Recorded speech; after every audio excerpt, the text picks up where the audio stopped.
നടന്മാർക്കെതിരായ പീഡന പരാതി പിൻവലിക്കുമെന്ന് ആലുവ സ്വദേശിയായ നടി. 4 പ്രമുഖ നടന്മാരുൾപ്പെടെ 7 പേർക്കെതിരെയാണ് പരാതി പിൻവലിക്കുന്നതായി അന്വേഷണ സംഘത്തിന് കത്ത് നൽകുമെന്നും നടി പറഞ്ഞു.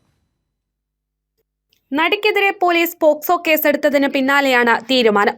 4 പ്രമുഖ നടന്മാരുൾപ്പെടെ 7 പേർക്കെതിരെയാണ് നടി പരാതി നൽകിയത്. കേസ് പിൻവലിക്കുന്നുവെന്ന് വ്യക്തമാക്കി പ്രത്യേക അന്വേഷണ സംഘത്തിന് അടുത്ത ദിവസം കത്ത് നൽകുമെന്ന് നടി പറഞ്ഞു. ഞാൻ ഈ കേസുമായിട്ട് ഞാൻ ആർക്കെതിരെ കേസ് കൊടുത്തിട്ടുണ്ടോ അതെല്ലാം ഞാൻ പിൻവലിക്കുകയാണ്. ഞാൻ ഇനി ഒന്നിനുമില്ല. ഞാൻ ഇനി ഗവൺമെന്റിന്റെ കൂടെയില്ല, കേരളത്തിന്റെ കൂടെയില്ല. ഈ ഒഴുകുന്ന ഈ കണ്ണുനീരില്ലേ, ഈ കണ്ണുനീര് കേരളത്തിന് ശാപമാണ്. സത്യമായിട്ട് അത്. കാരണം നിങ്ങൾ നിഷ്പക്ഷമായിട്ടല്ല നിങ്ങൾ കേസ് നോക്കുന്നത്. ഇങ്ങനെ ഒരു കേസ്, ഒരു കള്ള പോക്സോ കേസ്, ഒരു സ്ത്രീ ക്യാമറയുടെ മുമ്പിലും അധികാരികളുടെ മുമ്പിലും എല്ലാം കള്ളം പറഞ്ഞിട്ട് അതിനെക്കുറിച്ചൊരു തറവ് ഇൻവെസ്റ്റിഗേഷൻ നടത്താത്തത് കൊണ്ട് എനിക്ക് നിങ്ങളെ മേലെ ഒരു വിശ്വാസമില്ല. താൻ സമൂഹത്തിന്റെ നന്മയ്ക്ക് വേണ്ടിയാണ് മുന്നോട്ട് വന്നത്. ലക്ഷ്യം ഇനിയും ഒരു പെൺകുട്ടികളോടും അഡ്ജസ്റ്റ്മെന്റ് ആരും ചോദിക്കരുതെന്നാണ്.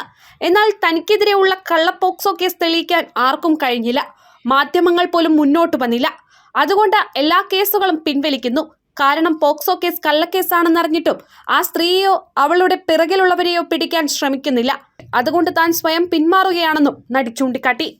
കൈരളി ന്യൂസ്, കൊച്ചി.